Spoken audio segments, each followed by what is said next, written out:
Psicoviner, eu sou a Gabriela e o assunto de hoje vai ser sobre terapia do esquema. Para falar sobre isso, eu trouxe uma convidada muito especial, ela é psicóloga, a Victoria Ramos. Vicky, tudo contigo agora, te apresenta pra gente e nos conta tudo que a gente precisa saber sobre terapia do esquema. Gabi, antes de tudo, muito obrigada pelo convite, é uma honra estar aqui contigo, falando sobre um assunto que eu tanto amo. Então, meu nome é Victoria, eu sou psicóloga aqui da Viner, eu sou especialista em terapia cognitivo-comportamental e tenho formação em terapia do esquema e também sou supervisora aqui dos estagiários da clínica. Então, o que é a terapia do esquema? Geralmente eu explico a terapia do esquema da seguinte forma. Imagina que tu tá querendo plantar uma plantinha, uma semente de girassol, por exemplo. O que tu vai fazer? Tu provavelmente vai até uma floricultura, vai comprar semente de girassol, vai conversar com o dono da floricultura para de repente pedir algumas dicas de como fazer essa plantação. E aí vai escolher um vaso bem bonito, vai escolher uma terra que seja bem adequada para aquele tipo de planta. E aí tu vai para casa e vai então começar a fazer essa plantação da semente do girassol. E aí tu vai seguir as orientações, como por exemplo, dar uma quantidade X de água para a plantinha, vai colocar um tempo Y no sol, né? Tudo isso pensando num bom desenvolvimento dessa plantinha. Obviamente, se tu colocar muito tempo no sol, pode ser que a plantinha não se desenvolva tão bem assim, ou se colocar muita água também não vai ser tão legal assim. Enfim, vai ter uma série de cuidados, ou seja, necessidades que tu vai precisar cuidar para essa plantinha se desenvolver de uma forma saudável. Nós, seres humanos, não somos tão diferentes assim de uma sementinha como a semente de girassol. Nós também precisamos receber uma série de cuidados, assim como essas plantinhas.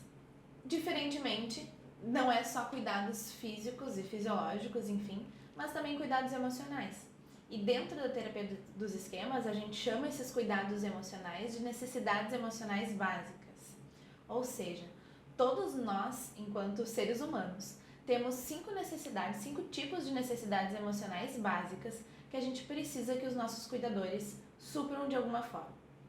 Obviamente, por mais que os nossos cuidadores se esforcem da melhor forma possível, nem sempre ele vai suprir 100% essas necessidades. Isso se deve a uma série de fatores, né? Como por exemplo o nosso temperamento, que é algo inato, e a gente não nasce com um manual dizendo, olha, meu temperamento é esse, então eu preciso receber X quantidade dessa necessidade emocional. Então, por mais que os cuidadores se esforcem, nem sempre eles vão conseguir suprir todas essas necessidades, fazendo com que a gente possa ter alguns percalços ao longo do nosso desenvolvimento emocional. E esses percalços acabam sendo, dentro da terapia dos esquemas, os esquemas iniciais desadaptativos. Em resumo, quando a gente não tem algum tipo de necessidade emocional básica atendida, a gente acaba desenvolvendo ou podendo desenvolver algum dos 18 esquemas iniciais desadaptativos que o Jeffrey Young e os colaboradores acabaram desenvolvendo nessa teoria. Antes de falar sobre quais são esses esquemas iniciais desadaptativos ou o que são, eu quero falar um pouquinho sobre as necessidades emocionais básicas, sobre esses 5 tipos de necessidades emocionais básicas que todos nós precisamos que sejam supridos, ao longo não só da nossa infância, mas também ao longo de toda a nossa vida.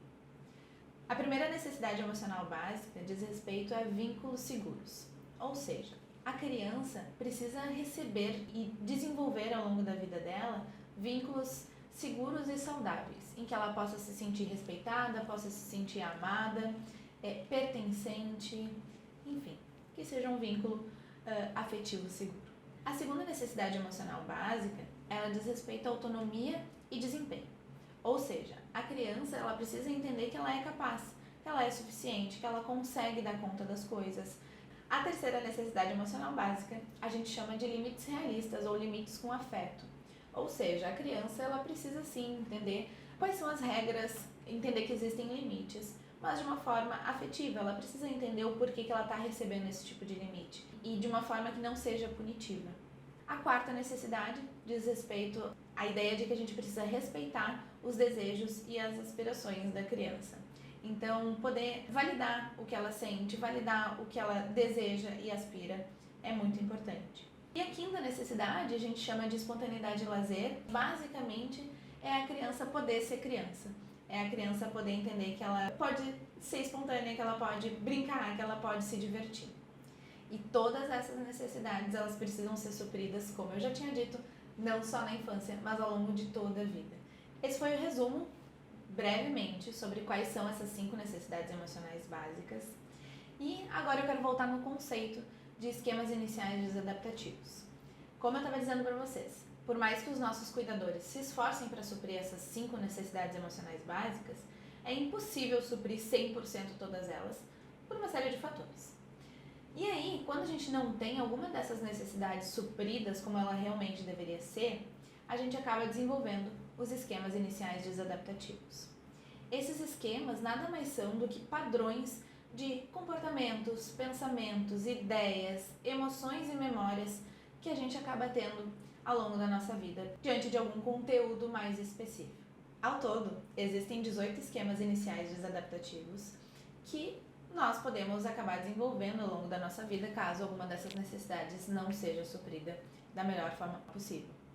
Isso não significa que nós sempre vamos ter os 18 esquemas iniciais desadaptativos, ou AIDs também, a gente pode chamar dessa forma para facilitar. Mas isso significa que a gente pode desenvolver 1, 2, alguns desses 18, e isso também significa que a gente pode desenvolver de diferentes intensidades também. Alguns podem ser muito mais intensos do que outros. Isso vai depender muito da história de vida da pessoa, dessas necessidades, da forma que foram ou não supridas, enfim, o conjunto todo. Agora a gente pode pensar quando e como esses AIDs acabam aparecendo na nossa vida. Quando? Bom, em situações que são semelhantes às situações vivenciadas ao longo da nossa infância, a partir das faltas dessas necessidades que a gente teve. E como a gente pode sentir a partir de alguma ativação emocional que a gente tiver. Então, a partir de uma raiva, ou de uma ansiedade, ou de algum medo, ou até uma sensação mais de desespero, são situações emocionais em que algum esquema pode estar ativado. Existem 3 formas que a gente pode utilizar para enfrentar esses esquemas iniciais desadaptativos. Basicamente é a luta, a fuga ou o congelamento. As 3 maneiras que funcionaram para que a nossa espécie pudesse sobreviver ao longo de toda a existência. Na terapia do esquema, a gente acaba entendendo essas 3 formas como a fuga, o protetor desligado, o congelamento como o capitulador complacente e a luta como a hipercompensação. Essas 3 estratégias muitas vezes reforçam alguns esquemas iniciais desadaptativos que a gente acaba perpetuando ao longo da nossa vida. E muitas vezes são padrões disfuncionais que nos trazem prejuízos. E a ideia da terapia do esquema, então, é poder entender quais são esses padrões e poder fazer com que eles se tornem padrões mais saudáveis e menos prejudiciais para a vida da pessoa. E agora vamos para um exemplo de como a gente pode entender toda essa teoria, porque às vezes é um conteúdo mais denso e mais difícil da gente explicar em poucos minutos. Mas vamos lá. Eu quero que vocês imaginem uma criança de mais ou menos uns 10 anos de idade, que está na escola ainda e que tem uma prova muito importante para ela realizar na escola.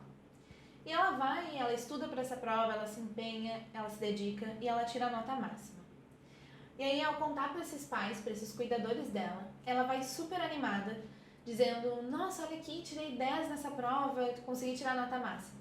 E aí os pais, ou os cuidadores, enfim, acabam tendo a seguinte reação: não fez mais nada além da tua obrigação. O que vocês acham que essa criança pode entender a partir dessa mensagem que esses pais transmitiram? Provavelmente, essa criança ela vai acabar entendendo que ela não é boa o suficiente, que mesmo se esforçando para tirar um 10, ainda assim ela não é capaz. Se esse tipo de situação se repetir por outras provas ou outras situações, ou até mesmo for, a partir da visão da criança, uma situação tão intensa de sofrimento, provavelmente ela pode ter algum prejuízo na segunda necessidade emocional básica de autonomia e desempenho, eventualmente relacionado ao esquema de fracasso. E aí, para essa criança poder lidar com essas ideias de que ela não é boa o suficiente, que ela não é capaz, ela vai precisar desenvolver alguma estratégia para poder enfrentar esse sofrimento, essa dificuldade. E aí, uma das situações hipotéticas que a gente pode criar aqui é a partir da hipercompensação. Então, bom, se ela entende que ela não é boa o suficiente, que ela não é capaz, ela vai tentar se esforçar ao máximo, ou seja, ela vai lutar contra isso, estudando 24 horas por dia, se esforçando muito, se dedicando e até mesmo sofrendo quando ela tira uma nota 9,5 ao invés de um 10. E fazendo isso, ou seja, hipercompensando esse esquema, ela vai fazer de tudo para não entrar em contato com a ideia de que ela é um fracasso, de que ela não se sente boa o suficiente. Porém, contudo, entretanto, essa forma de enfrentar vai acabar reforçando essa ideia. Porque se em algum momento ela tira ali uma nota menor que 10, provavelmente ela vai entrar em contato de novo com essa ideia de fracasso e vai acabar reforçando esse esquema. E aí, a terapia do esquema, ela vai basicamente servir para a gente reconhecer esse tipo de padrão e poder entender que existem outras estratégias que são mais saudáveis, como por exemplo, não estudar as 24 horas por dia, mas estudar algo que seja suficientemente bom para aquela pessoa, e aí assim, entendendo que tá tudo bem se ela não tirar uma nota 10 e tirar um 9 ou um 8, desde que ela se sinta confortável diante disso. Então, pessoal, esse foi o resumo do resumo da terapia do esquema, mas é uma honra poder estar falando aqui no canal para vocês sobre um assunto que eu realmente amo demais. E é isso, quem tiver alguma outra dúvida ou mais interesse na terapia do esquema, é só seguir as redes sociais da Weiner e também poder olhar no nosso site lá, que tem vários cursos super bacanas para quem quer se aprofundar um pouquinho mais. Então, pessoal, espero que vocês tenham gostado do vídeo. Para qualquer outra dúvida ou troca que vocês queiram ter, a minha rede social é @psivictoriaramos. Eu vou ter o maior prazer de conversar com vocês mais por lá. E é isso, nos vemos numa próxima. Um beijo!